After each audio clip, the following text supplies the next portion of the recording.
Dito, wait lang. Wait lang. On the way na. Sorry.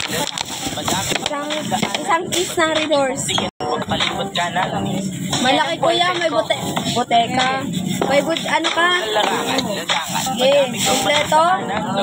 Kanina mo ba yung pinapanood? Pinagsawa? Hindi ba? Maliit, malaki. Dinatanong ko lang ha.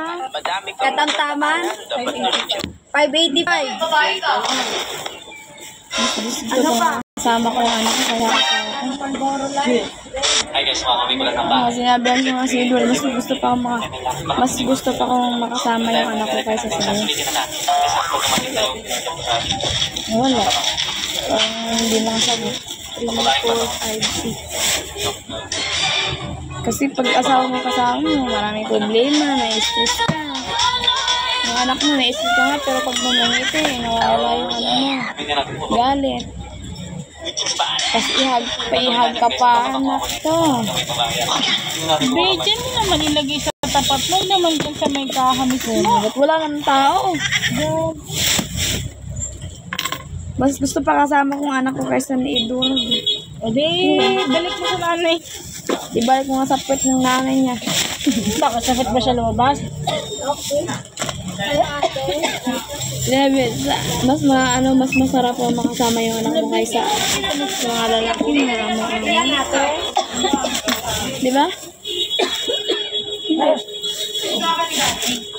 Yan, tawa pa kasi.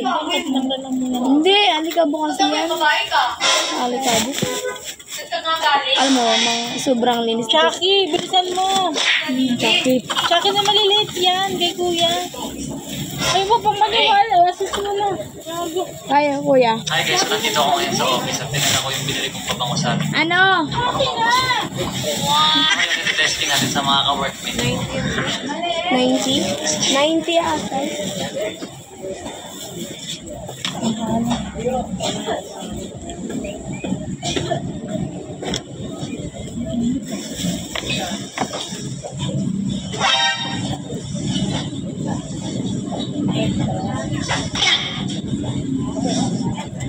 Babae talaga kami.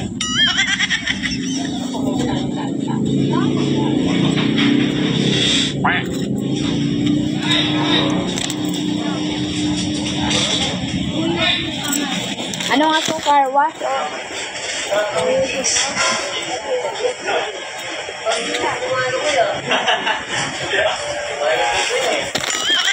Ano pa?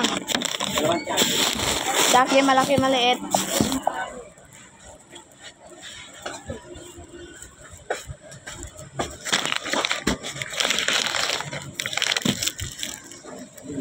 Ano yan? Huwag mo, may ano sa akin. Wait lang, lalagay ko sa akin. May ligo